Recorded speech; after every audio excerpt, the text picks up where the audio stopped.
Pengantin untuk kandang setan. Hujan turun sejak siang, memandikan desa Kandanganyar dengan aroma tanah basah yang menghilangkan segala suara. Desa ini terpencil, berada di kaki perbukitan dengan hutan pekat di sisi utara, sawah luas di selatan, dan sungai tua yang mengalir malas melewati pemukiman penduduk. Dari kejauhan, siapapun bisa melihat kabut tebal menggantung di antara pepohonan seperti halimun yang menolak pergi. Di desa inilah seorang gadis bernama Sasmita tinggal bersama bibinya, Bu Ratri, perempuan tua yang keras dan pendiam. Sasmita kembali ke Kandanganyar setelah kedua orang tuanya meninggal 2 tahun lalu. Tuntutan hidup kota yang keras memaksanya kembali ke desa asal keluarganya. Namun ada satu hal yang membuatnya terus gelisah sejak pertama kali menginjakkan kaki di desa itu. Sebuah bangunan tua yang disebut warga sebagai kandang setan. Bangunan itu terletak di ujung hutan, tepat di belakang pemakaman tua. Bentuknya seperti kandang besar, berdinding papan lapuk dan atap rumbia yang hampir runtuh. Namun meski tampak terbengkalai, tidak ada satupun warga berani mendekat, apalagi menyentuhnya. "Jangan pernah mendekati bangunan itu, Sas," pesan bibinya. "Tidak peduli apa yang kamu lihat atau dengar, jangan sekalipun menghampirinya." "Kenapa, Bey?" tanya Sasmita waktu itu. Bu Ratri hanya menjawab singkat, "Karena sudah banyak pengantin perempuan yang hilang di sana." Pada malam-malam tertentu, terutama saat bulan besar menggantung rendah, warga sering mengurung diri dan mematikan lampu lebih awal. Mereka bilang penghuni kandang setan mencari sesuatu atau seseorang. Dan entah mengapa, sejak kepulangan Sasmita, suara-suara dari arah hutan semakin sering terdengar. Suara seperti geraman panjang, disusul suara langkah menyeret. Seakan ada sesuatu yang mencari pengantin baru. Sasmita mencoba tidak peduli dengan cerita-cerita itu. Ia hidup di kota selama bertahun-tahun, terbiasa dengan logika. Baginya, semua itu hanya tahayul. Ia fokus dengan rencananya, bekerja di pabrik kecil dekat desa, menabung, lalu pindah kembali ke kota dalam 2 tahun. Ia tidak ingin hidup terjebak di desa kecil yang terasa aneh dan penuh rahasia. Namun mimpi buruk mulai datang.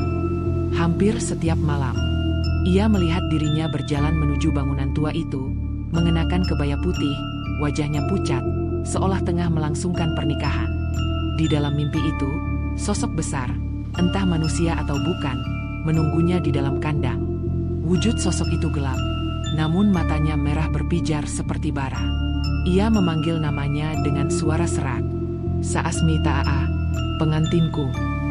Sasmita selalu terbangun dengan keringat dingin dan rasa seperti ada sesuatu yang mengawasinya di sudut kamar. Suatu hari, seorang pemuda desa bernama Jatma memperingatkannya ketika melihatnya berjalan dekat area hutan. "Kamu jangan lewat sini sendirian," katanya. "Kok? Kalau malam kemarin kamu dengar suara-suara aneh dari arah hutan, itu bukan hewan. Itu dia." "Dia siapa?" Jatma menelan ludah. "Kepala desa bilang ini cuma legenda. Tapi aku lihat sendiri waktu SD, ada pengantin perempuan hilang. Setelah itu kandang itu digembok warga. Tapi kalau malam hari, gemboknya kadang terbuka sendiri." Ia melanjutkan dengan suara lebih pelan. "Mereka bilang kandang setan menagih pengantin. Harus ada perempuan yang dibawa sebagai istrinya. Kalau tidak, desa ini akan kena musibah." "Sudah kayak cerita film horor," balas Sasmita, berusaha tertawa. "Kalau kamu tinggal lebih lama, kamu akan tahu, beberapa film horor justru berasal dari kejadian nyata." Ada sesuatu dalam mata Jatma yang tidak bisa dianggap bercanda. Seperti seseorang yang pernah melihat sesuatu yang seharusnya tidak dilihat manusia. Malam itu, mimpi buruk Sasmita menjadi semakin nyata. Ia tidak lagi melihat dirinya berjalan ke kandang. Ia melihat sosok itu berjalan menuju dirinya. Sosok itu tinggi, hampir menyentuh atap. Tubuhnya tertutupi kain lusuh yang seperti tirai penuh lumpur. Rambutnya panjang, kusut, menutupi sebagian wajah. Namun matanya, mata merah itu, menatap Sasmita dengan intensitas mengerikan. "Pengantin, sudah kutemukan." Ketika Sasmita mencoba berlari dalam mimpi, tangannya ditarik begitu kuat sampai ia merasakan sakit yang nyata. Ia terbangun dengan teriakan, napas tersengal, dan punggung basah oleh keringat. Namun sesuatu membuatnya membeku. Pada lengannya, ada bekas jari seperti seseorang mencengkeramnya. Padahal bibinya tidur di ruang depan. Tidak ada siapapun di kamarnya. Pagi harinya, warga gempar. Gembok pintu kandang setan ditemukan tergeletak di tanah. Patah seperti dipukul benda berat. Papan pintu kandang terlihat terbuka sedikit. Seperti seseorang keluar atau masuk. Ketika mendengar kabar itu dari tetangga, tubuh Sasmita langsung merinding. Ia merasa semua mimpi itu bukan sekadar mimpi. Dan semakin hari, sosok itu muncul semakin dekat. Kadang hanya berupa bayangan besar berbisik di balik jendela. Kadang berupa suara langkah berat mengikuti di jalan sunyi. Sampai suatu malam, sosok itu masuk ke dalam kamarnya. Ia tidak melihat dengan mata kepala sendiri, tetapi mendengarnya. Napas berat, suara geraman, dan bisikan. "Kau, pengantinku." Sasmita menahan napas sepanjang malam, tak berani bergerak sedikit pun. Baru ketika ayam berkokok, suara itu menghilang. Suatu sore, Bibi Ratri mendatangi Sasmita dengan wajah pucat. "Ada yang ingin Bei ceritakan," katanya dengan suara bergetar. "Sasmita, sejak kamu lahir, keluargamu sudah ditandai." "Ditandai apa?" "Kita keturunan penjaga kandang setan. Leluhur kita melakukan kesepakatan ratusan tahun lalu dengan makhluk di dalamnya. Setiap beberapa generasi, salah satu perempuan dari keluarga kita harus menjadi pengantin untuk menenangkan makhluk itu." Sasmita menatap bibinya tak percaya. "Aku dijadikan tumbal." "Apa-apaan?" "Bukan tumbal," kata bibinya, wajahnya cemas. "Tapi pengantin. Dia tidak membunuh. Dia mengambil untuk dirinya. Kalau tidak, desa akan menanggung akibatnya. Kamu dipilih sejak kamu masih bayi." "Tidak." Sasmita berdiri gelisah, wajahnya memucat. "Tidak mungkin. Aku tidak percaya." Tapi bibinya menatapnya dengan mata penuh ketakutan. "Dia sudah bangun, Sas. Sudah mencari. Dan sepertinya, dia memilih kamu." Malamnya, suara itu datang lagi. Tapi kali ini tidak berhenti sebagai bisikan. Tidak lagi menunggu di luar jendela. "Pengantin." Pintu kamar Sasmita terbuka sendiri. Angin gelap menyapu ruangan. Dan bayangan besar melangkah masuk. Perlahan, pasti, menembus cahaya lampu. Wujudnya kini jelas. Tubuh bagai manusia namun jauh lebih tinggi. Dengan kulit pucat berurat hitam, dan wajah yang sebagian tertutup rambut. Tapi bagian bibirnya tampak seperti manusia. Bagian mata merahnya seperti makhluk buas. Ia berhenti hanya 2 langkah dari ranjang. Sasmita tidak bisa bergerak, tidak bisa berteriak. Seolah tubuhnya dipaku ke tempat. Makhluk itu mengulurkan tangan panjang dengan jari-jari kurus teramat dingin, dan membelai wajahnya. "Kau, untukku."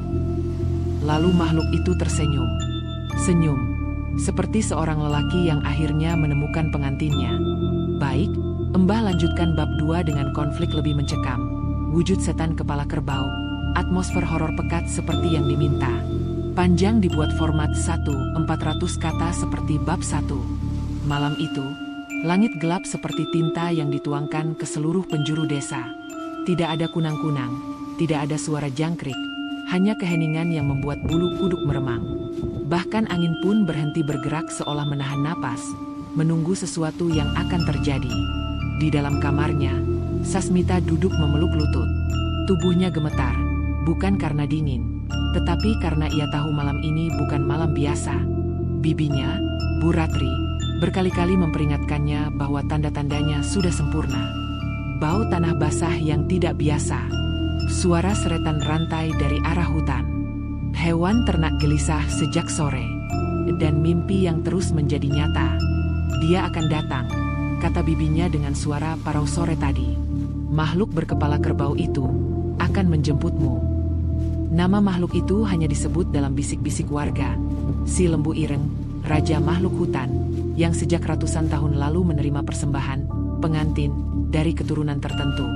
Banyak pengantin hilang yang namanya dihapus dari sejarah desa, seolah tak pernah lahir ke dunia. Sasmita tidak pernah percaya pada kisah itu, sampai ia melihat makhluk itu dengan mata kepala sendiri semalam. Ketika tengah malam hampir tiba, Sasmita merasakan udara berubah. Suhu turun seketika, membuat napasnya terlihat seperti kabut putih. Lampu kamar berkedip-kedip, seolah ada energi gelap yang menyerap cahaya di sekitarnya. Kemudian terdengar suara berat, suara napas makhluk besar. Huhuk. Sasmita menahan napas. Matanya terbelalak. Suara itu semakin dekat, semakin kuat, sampai akhirnya seluruh rumah bergetar, kaca jendela berdenting, dan pintu kamar beruaak terbuka seketika. Di ambang pintu, berdiri bayangan besar dengan 2 tanduk panjang melengkung. Sasmita memucat seketika. Makhluk itu bukan lagi sekadar sosok berwajah samar seperti semalam. Kini ia melihatnya jelas, dalam bentuk asli yang selama ini ditakuti orang-orang desa. Lembu ireng. Tubuhnya seperti manusia raksasa, tinggi hampir 2 meter lebih. Bahunya bidang, dadanya lebar, namun kulitnya hitam pekat seperti arang gosong. Tapi yang paling mengerikan adalah kepalanya. Kepala kerbau berwarna hitam legam, matanya merah seperti bara api, dan mulutnya penuh gigi besar yang mengeluarkan bau busuk bercampur darah segar. Tanduknya melengkung panjang, menghantam langit-langit rumah hingga kayu pecah. Saas mimi ta'a. Suara makhluk itu seperti gabungan geraman binatang dan suara manusia yang sedang dicekik. Menyebut namanya dengan jelas, seakan sudah mengenalnya sejak lama. Sasmita mundur, terus mundur hingga punggungnya menabrak dinding. Tidak, jangan dekati aku. Makhluk itu melangkah masuk. Tiap langkahnya membuat lantai kayu berderit dan retak. 2 langkah, 3 langkah, hingga ia berdiri tepat di depan ranjang. Tangan makhluk itu, yang berukuran 2 kali kepala manusia, terangkat untuk menyentuh pipinya. Pengantin, akhirnya ku temukan. Sasmita memejamkan mata. Bei Ratri, tolong. Namun suara bibinya tidak terdengar. Tidak ada siapapun yang merespons. Makhluk itu mendekatkan wajahnya. Dari jarak sedekat itu, Sasmita bisa melihat kilau basah di moncongnya. Bau amis darah segar menyeruak. Aku sudah menunggumu. Sasmita merasakan tubuhnya membeku. Teriakan tercekat di tenggorokan. Makhluk itu membungkuk. Wajahnya hanya sejengkal dari wajah Sasmita. Matanya merah membara. Kau, pengantin, untuk kandangku.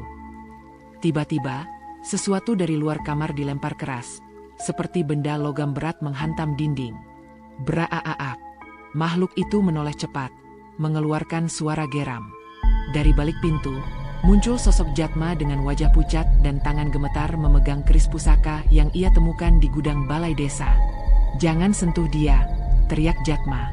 Sasmita menatapnya dengan mata berair, antara lega dan terkejut. Jatma, kenapa kamu di sini? Aku tahu malam ini pasti dia datang. Aku nggak bakal diam aja. Lembu ireng mendengus keras. Suara geramannya mengguncang kaca jendela. Manusia bodoh. Ia berbalik, menghadap Jatma. Tatapan matanya menyala terang. Sebelum Jatma sempat bereaksi, makhluk itu merentangkan tangannya dan wus! Angin hitam menghantam Jatma. Pemuda itu terlempar hingga menabrak lemari. Kerisnya terpental dan terjun ke bawah tempat tidur. Jatma! Sasmita berteriak. Jatma terbatuk-batuk. Wajahnya meringis menahan sakit. Makhluk itu melangkah perlahan ke arah pemuda itu. Berani menghalangiku, kau mati malam ini. Dengan hentakan kaki, lantai kayu retak. Makhluk itu mengarahkan tanduknya pada Jatma. Namun ketika ia hendak menusuk, Sasmita berteriak. Hentikan. Jangan sakiti dia. Aku ikut denganmu. Makhluk itu berhenti. Matanya kembali mengarah pada Sasmita. Dari sorot matanya, terlihat jelas bahwa ia senang mendengar itu. Bagus, pengantinku. Ia membuka kedua tangannya, seolah mengajak gadis itu datang padanya. Jatma bangkit pelan, terhuyung. Sasmita, jangan. Dia bukan mau nikahin kamu. Dia mau milikin kamu selamanya. Kamu bakal hilang. Aku nggak punya pilihan. Tangis Sasmita pecah. Kalau aku nggak ikut, dia akan membunuh kita semua. Lembu Ireng menggeram. Ia benci suara tangis manusia, tapi suka suara ketakutan mereka. Dengan satu langkah besar, ia mendekat lagi. Jatma mencoba menggapai keris, tapi makhluk itu menendangnya hingga terpental lagi. Kau tidak terpilih, hanya dia. Sasmita menangis, memeluk dirinya sendiri. Apa yang kamu mau dari aku? Makhluk itu membungkuk, suaranya berubah menjadi lirih, seperti bisikan kasar yang menusuk tulang. Kau akan menjadi pengantinku, mengisi kandangku, menenangkan kehausanku. Sasmita menahan napas. Apa kau akan membunuhku? Makhluk itu tersenyum lebar. Senyum yang sama sekali bukan senyum manusia. Tidak, justru aku akan menjagamu. Selamanya. Ia mengulurkan tangan. Sekarang, ikut aku. Di luar rumah, terdengar suara gonggongan anjing, disusul suara seretan rantai besar. Langit tiba-tiba memerah samar, dan angin berputar mengelilingi rumah seperti pusaran. Itu tandanya, kandang setan sedang membuka gerbangnya. Jatma, sambil tersengal, meraih tangan Sasmita. Jangan, Sas, Please, jangan pergi. Tapi telapak tangan makhluk itu lebih cepat. Sasmita merasakan jemarinya yang besar melilit pergelangan tangannya dengan kekuatan dingin yang membuat kulitnya memutih. Pengantin. Sebelum Sasmita sempat berkata apapun, tubuhnya ditarik ke arah pintu, keluar rumah, ke arah hutan gelap. Dan Jatma hanya bisa menjerit. Sasmita aa. Namun jeritan itu tertelan suara angin malam, dan langkah berat makhluk berkepala kerbau yang membawa pengantinnya menuju kandang setan. Hening malam di desa Watu Geni seperti hening yang sengaja dipaksa. Tidak ada desir angin, tidak ada kokok ayam yang biasanya tersesat di jam-jam aneh. Bahkan desau dedaunan pun seolah tertahan di udara. Langit menggantung rendah, pekat seperti luka lama yang belum mengering. Ayla duduk di emper rumah Pak Wiryo, tubuhnya masih gemetar. Sejak kejadian di dalam rumah itu, ketika sosok berkepala kerbau mencengkram lengannya, sarafnya seperti menolak tenang. Namun anehnya, di tengah rasa takut itu, ia justru merasa seperti ditunggu oleh sesuatu. Seolah makhluk itu belum selesai. Pak Wiryo keluar membawa kendi berisi air bunga dan seikat daun kelor. Wajahnya tampak menua 2 kali lipat malam ini. Mulai sekarang kamu jangan keluar rumah sendirian, ujar Pak Wiryo lirih. Apa yang melihatmu tadi? Itu bukan makhluk sembarangan. Itu kepala kebon, penjaga kandang setan yang diberi kuasa jauh sebelum desa ini ada. Ayla menelan ludah. Kenapa? Kenapa dia mendekati saya? Pak Wiryo tidak langsung menjawab. Ia berjalan ke tepi halaman, menancapkan batang lidi ke tanah sebagai batas pengusir makhluk gaib. Baru setelah itu ia kembali duduk. Karena kamu, calon pengantin untuk tempat itu. Ayla merasakan jantungnya seperti dibanting ke perut. Ia sudah menduga banyak hal, tapi mendengar kalimat itu langsung dari orang yang paling tua dan paling tahu, membuat dunia di sekelilingnya runtuh dengan suara yang tidak terdengar tapi menyakitkan. Tidak, tidak mungkin, bisiknya. Ini desa tua, nak. Banyak perjanjian dibuat sebelum kita semua lahir. Dulu, kandang setan itu bukan tempat angker. Itu tempat sakral yang jadi benteng desa. Tapi kepala desa pertama membuat perjanjian keliru. Dia meminta kemakmuran, memohon air tak pernah kering, dan tanah selalu subur. Tapi sebagai gantinya, setiap 3 generasi, 1 perempuan dari garis keturunan tertentu harus diberikan sebagai pengantin. Dan garis itu, Pak Wiryo menatap Ayla dalam-dalam. Garis itu berhenti pada dirimu. Ayla menggeleng lewat air mata. Apa maksudnya dijadikan pengantin? Diserahkan? Dikurbankan? Pak Wiryo menunduk. Bukan dikurbankan, tapi diambil. Hidup. Dibiarkan tersesat di antara 2 alam. Dan mereka yang menjadi pengantin, tidak pernah kembali. Dada Ayla serasa diremas dari dalam. Jadi saya. Belum sempat ia menyelesaikan kalimatnya, suara gedebuk terdengar dari kejauhan. Suara berat, seperti langkah Hoofet, kaki binatang besar, di tanah liat basah. Pak Wiryo langsung berdiri. Masuk, cepat. Ayla tersentak dan berlari ke dalam rumah. Pak Wiryo menutup pintu kayu tebal dengan tergesa, menahan nafas. Dari luar terdengar suara napas berat, seperti banteng tua yang marah. Hahaha hahaha. Hahaha hahaha. Ayla mundur sambil memegangi dadanya yang berdetak kencang. Dia sudah menandaimu, kata Pak Wiryo. Kamu dipilih. Itu sebabnya dia bisa mendekat, jauh lebih dekat dari yang seharusnya. Ayla memeluk dirinya sendiri. Kenapa saya? Kenapa bukan orang lain? Karena garismu, ibumu, dan nenekmu. Wajah Ayla langsung pucat.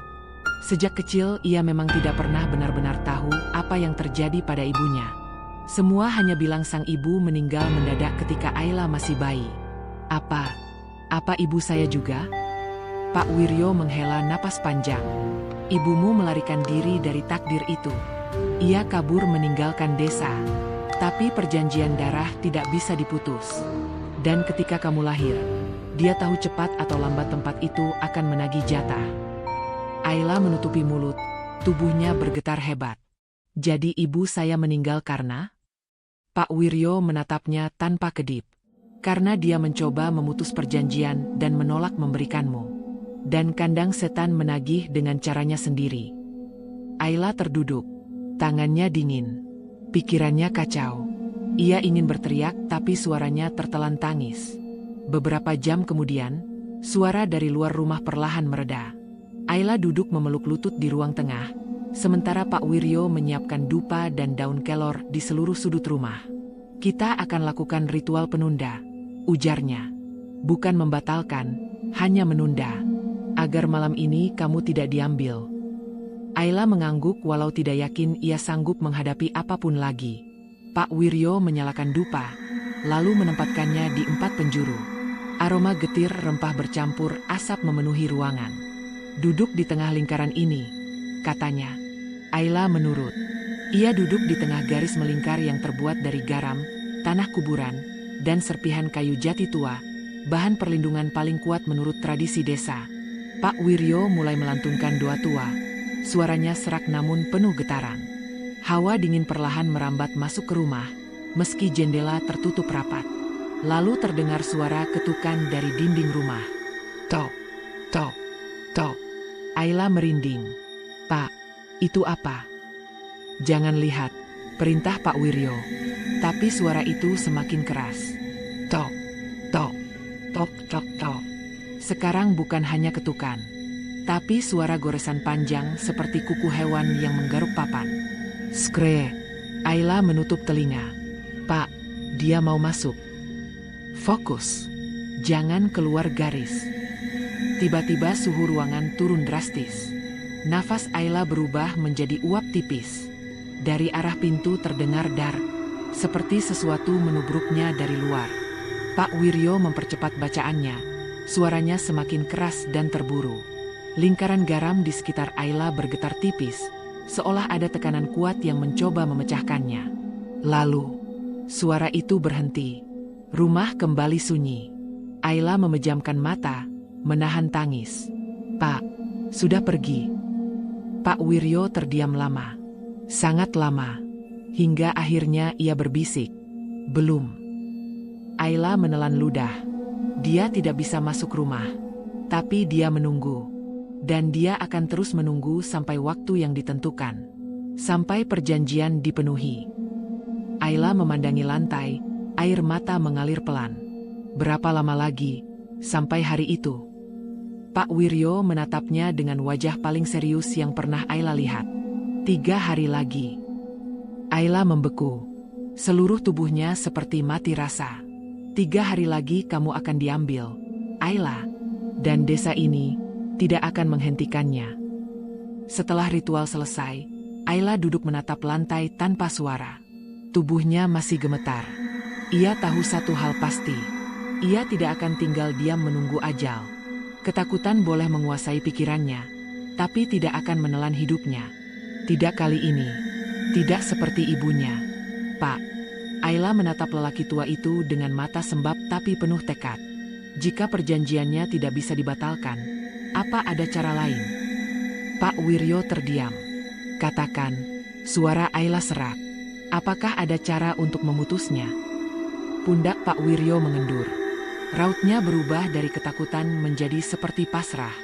Ada satu cara, tapi itu tidak pernah berhasil. Cara apa? Ia menatap Ayla dalam-dalam. Masuk ke kandang setan.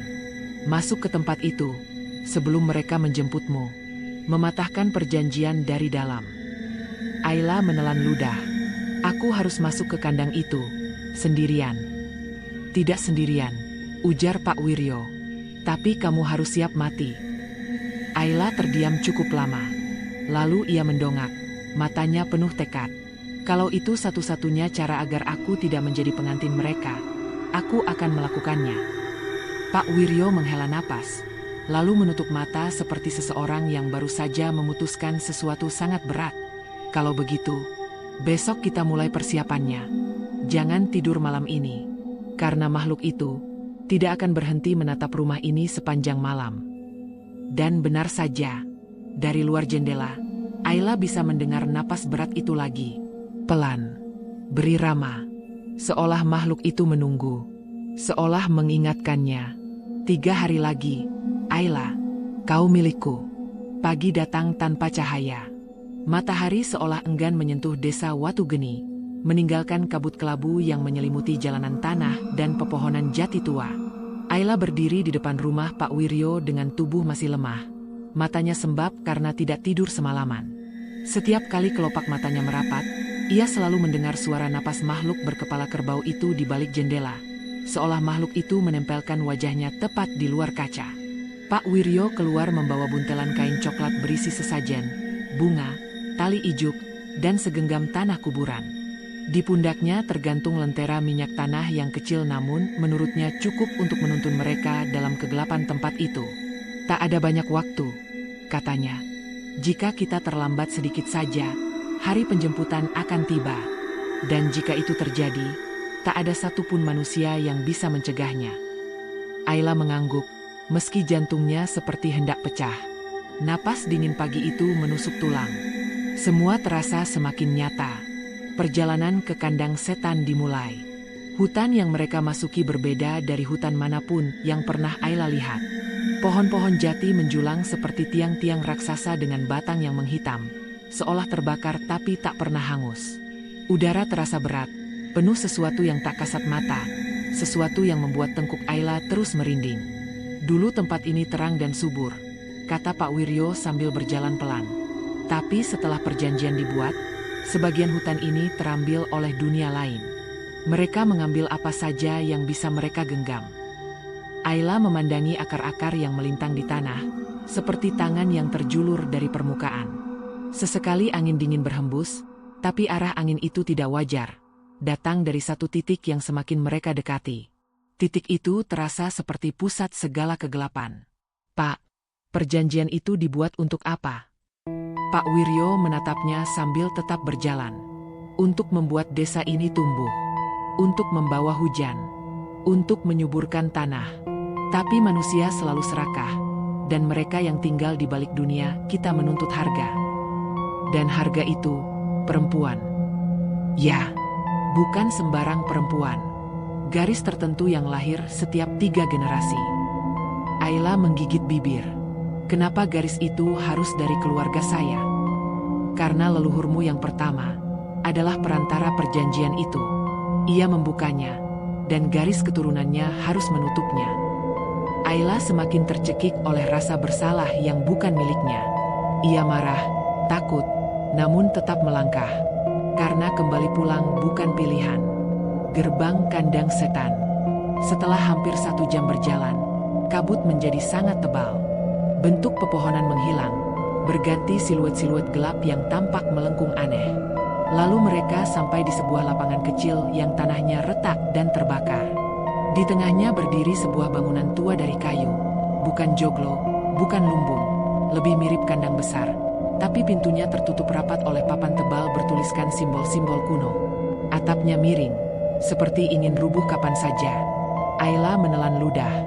Itu kandang setan. Pak Wiryo mengangguk. Disinilah mereka menjembatani dunia kita dengan dunia mereka. Mereka menunggu, seperti binatang buas menunggu mangsa. Ayla memandangi bangunan itu. Ada udara panas dan dingin sekaligus keluar dari sela-sela papan, seperti napas makhluk yang tidak pernah tidur. Tiba-tiba suara gonggongan terdengar dari kejauhan. Bukan gonggongan anjing. Lebih berat, lebih rendah, lebih lapar. Ayla langsung merapat pada Pak Wiryo. Itu penjaganya, kata Pak Wiryo. Sosok yang mendatangimu malam tadi. Ayla merasakan tubuhnya kembali bergetar.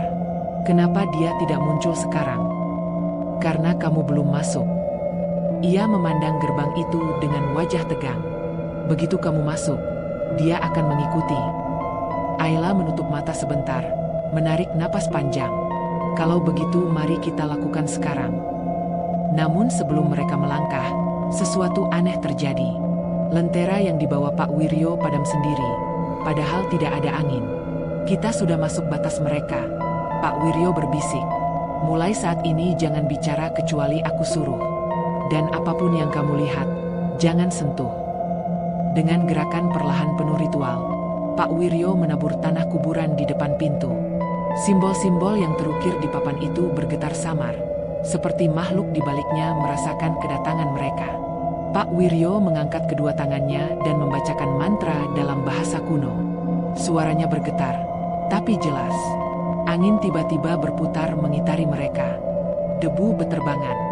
Ubin kayu di gerbang bergetar seperti sesuatu di dalamnya menahan diri agar tidak menerobos keluar. Lalu, tap, tap, tap. Suara langkah kaki besar dari dalam kandang menggema. Ayla memegangi dada. Pak, itu. Jangan bicara.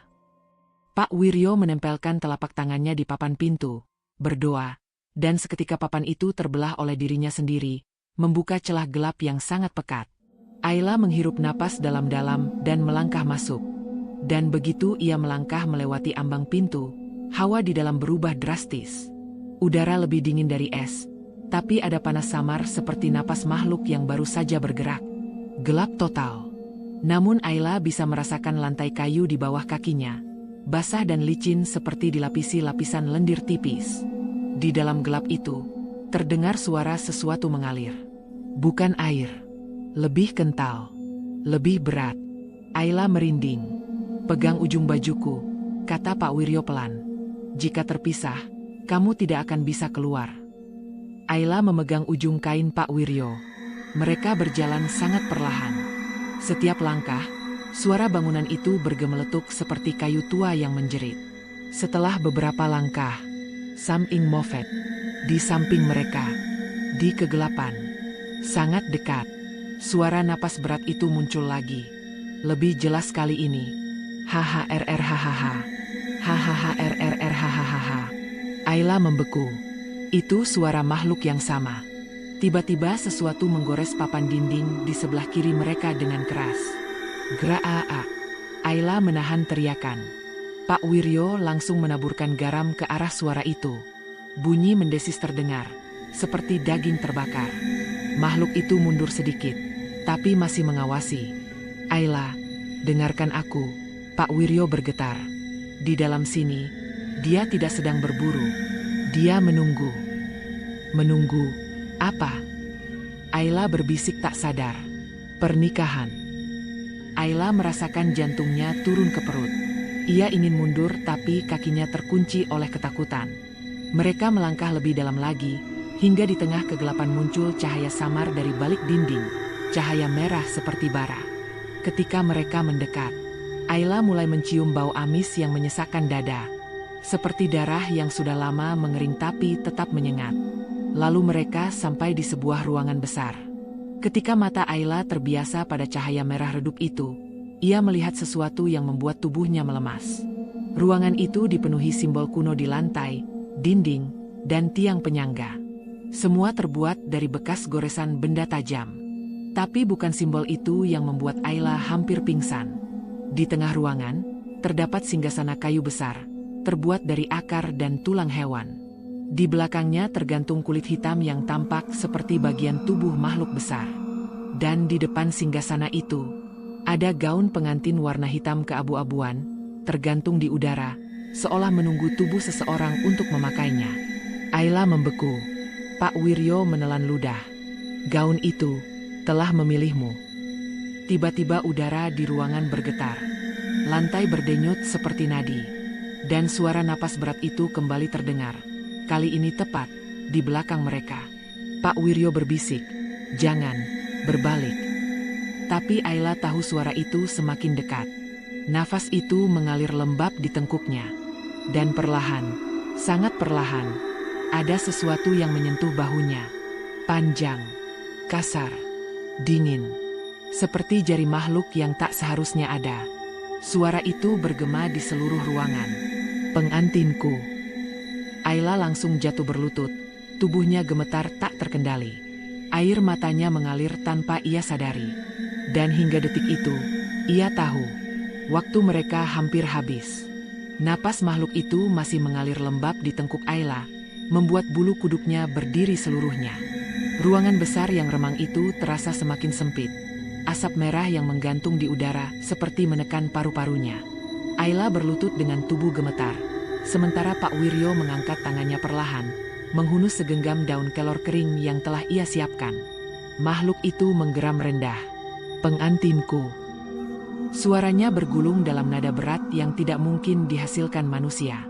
Dari sudut matanya yang tertunduk, Ayla melihat bayangan raksasa berkepala kerbau itu bergerak. Tanduk melengkung yang hitam mengkilat, bahu selebar pintu rumah, dan tubuh setinggi 2 meter lebih. Nafasnya memompa kabut merah keluar dari mulut dan hidung. Ayla ingin kabur, ingin lari hingga lututnya patah, tapi tubuhnya seolah tidak bisa digerakkan. Kengerian yang menancap di dirinya terlalu dalam, meresap sampai tulang. Pak Wiryo berbisik di dekatnya. "Tenang, jangan lihat matanya." Tapi Ayla tahu, bukan ketenangan yang dicari makhluk ini. Ia menginginkan sesuatu, dan itu adalah dirinya. Langkah besar makhluk itu membuat lantai kayu bergetar seperti hendak patah. Setiap derapnya membuat dadanya bergetar oleh getaran udara.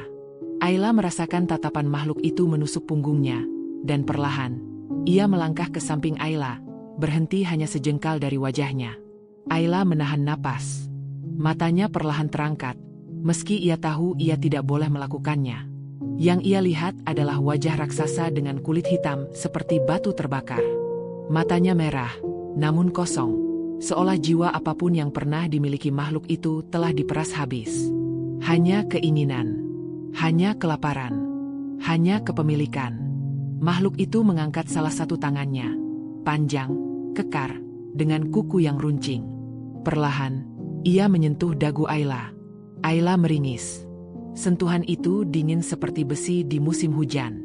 "Kau sudah kupilih." Suara itu membuat udara bergetar. Pak Wiryo mengambil langkah maju dengan keberanian yang bertentangan dengan wajah pucatnya. "Makhluk penjaga batas," katanya dengan suara lantang yang bergetar. "Perjanjian telah berakhir. Desa ini tidak lagi mempersembahkan.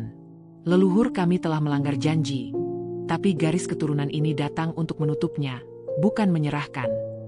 Makhluk itu membalikkan kepalanya dengan gerakan cepat yang mustahil. Matanya menyorot Pak Wiryo.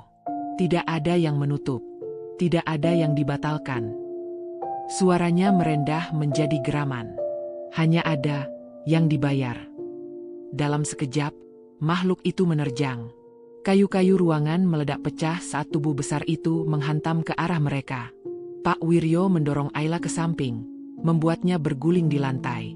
Makhluk itu menghantam tiang kayu, membuat serpihan berhamburan seperti peluru. "Ayla, ke belakangku!" teriak Pak Wiryo. Ayla berlari terpincang-pincang, hampir jatuh beberapa kali. Pak Wiryo mengambil tali ijuk dari buntelannya dan memutarnya membentuk lingkaran. Ia membaca mantra keras-keras. Makhluk itu mengayunkan lengannya. Tali ijuk terbelah tanpa disentuh, seolah kehendak makhluk itu saja sudah cukup untuk memotongnya. Tidak berhasil, gumam Pak Wiryo. Panik. Makhluk itu bergerak lagi, lebih cepat dari tubuh sebesar itu seharusnya. Ia melompat, kepalanya hampir menyentuh langit-langit ruangan. Tanduknya berkilat seperti logam hitam. Ayla menjerit ketika makhluk itu menghantam tiang kayu tempat ia berlindung. Braaak. Tiang itu patah, lantai bergetar, Serpihan kayu menghantam wajah Ayla. Ia terjatuh, pandangannya berputar. Dunia menjadi gumpalan warna merah dan hitam. Saat Ayla mencoba bangun, ia melihat makhluk itu mengangkat Pak Wiryo dengan satu tangan, mencengkeram bajunya seperti kain tipis. Setiap penjaga butuh pengantin, geram makhluk itu. "Aku bukan milikmu," teriak Ayla, meski suaranya pecah. Makhluk itu menoleh, menatapnya dengan tatapan membara. "Kau akan menjadi milikku." Ia menjatuhkan Pak Wiryo dan bergerak ke arah Ayla. Ayla berdiri. Panik dan keputusasaan berubah menjadi amarah. Ayla bangkit dengan lutut gemetar. Matanya menatap singgasana tulang di tengah ruangan.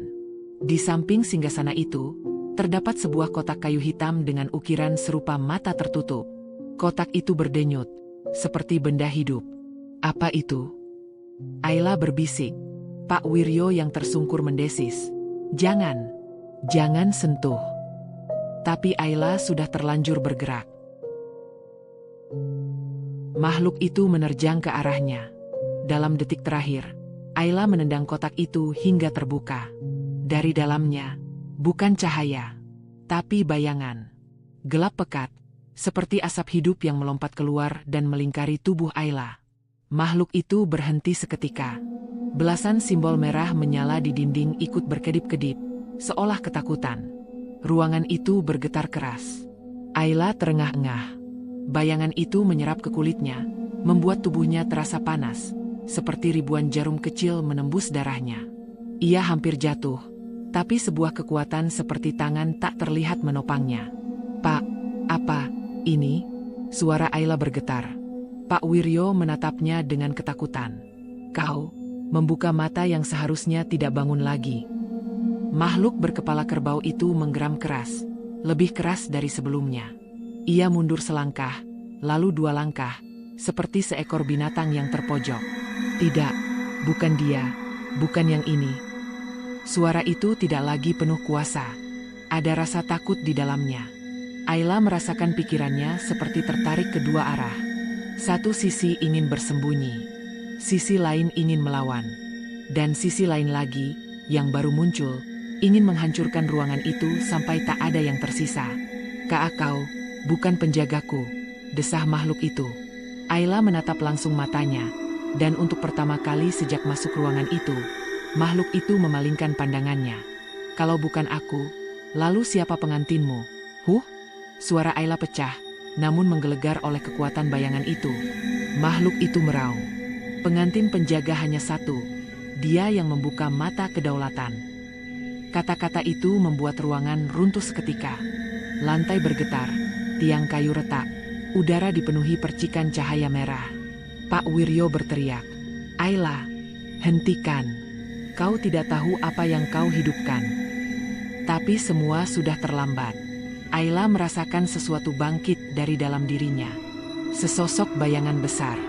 Sesosok yang jauh lebih tua dari makhluk berkepala kerbau itu. Yang jauh lebih mengerikan.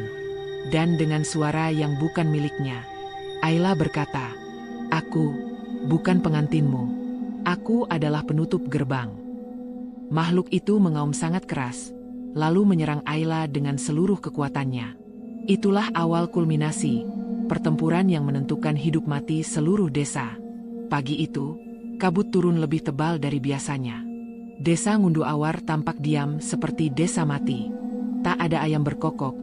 Tak ada suara orang memanggil tetangga, tak ada langkah kaki di jalan-jalan tanah. Hanya angin dingin yang menggesek dedaunan dengan suara lirih, seperti bisikan orang tertawa pelan. Ratri berjalan tertatih meninggalkan area hutan. Bajunya robek, rambutnya kusut, kakinya penuh lumpur. Di belakangnya, kandang setan berdiri dalam kesunyian. Bangunan itu kini retak dan sebagian atapnya ambruk, seolah baru saja terjadi gempa. Padahal, hanya dirinya yang, untuk pertama kali setelah puluhan tahun, berhasil menghancurkan ritus sesat itu. Namun keterbebasannya tidak sepenuhnya melegakan. Karena suara gonggongan aneh, gonggongan yang tidak berasal dari anjing, masih mengikutinya, seperti gema samar dari dalam pepohonan. Seolah sesuatu belum sepenuhnya selesai. Saat Ratri memasuki batas desa, orang-orang mulai keluar dari rumah, Satu persatu, wajah mereka waspada dan pucat. Mereka tak percaya melihat perempuan itu masih hidup. Ratri, astaga, dia kembali, gumam salah seorang ibu parubaya, menutup mulut dengan tangan bergetar. Beberapa lelaki desa memandangnya dengan campuran takut dan kagum. Mereka tahu gadis itu telah dibawa sebagai pengantin kandang setan. Menurut adat lama desa, siapapun yang terpilih untuk menjadi pengantin tidak akan pernah kembali. Bahkan tinggal tulang pun jarang ditemukan. Tapi sekarang, satu-satunya yang hidup berdiri tepat di depan mata mereka. Pak Lurah datang tergesa-gesa, napasnya memburu. Ratri, apa yang terjadi di dalam hutan itu? Kok kamu bisa? Ratri menatap lurah itu dengan mata yang kehilangan cahaya. Bukan karena ia lemah, tapi karena apa yang ia lihat semalam sudah merenggut sebagian jiwanya. Perjanjian desa ini sudah berakhir, ucap Ratri lirih. Kepala kerbau itu sudah kubakar. Kandang setan runtuh sendiri. Orang-orang saling pandang. Beberapa tampak ketakutan, lainnya seperti tidak percaya. Tapi, kalau kamu menghancurkannya, berarti, salah satu warga berbisik, suaranya putus. Ya, potong Ratri. Tidak ada lagi yang menahan mereka. Tidak ada yang memberi makan mereka. Tidak ada yang menenangkan mereka. Desa seketika senyap. Angin berhenti. Seolah dunia menahan napas. Ratri menatap ke arah hutan yang masih diselimuti kabut pucat. Mereka sudah bebas. Suara seperti trompet kuno terdengar jauh dari dalam pohon-pohon besar. Suara itu rendah, bergema, dan menyayat. Orang-orang memekik ketakutan. Hari itu, warga desa membarikade rumah masing-masing. Anak-anak disuruh masuk, pintu dikunci rapat, dan jendela ditutup dengan papan. Pak Lurah memanggil para sesepuh desa untuk berkumpul. Ratri duduk di pojok ruangan, menunduk. Semua mata mengarah padanya. Kalau benar yang kamu katakan, ujar salah satu sesepuh, maka desa ini akan menjadi tempat pembantaian. Kandang setan memang tempat mereka dikurung sejak ratusan tahun lalu.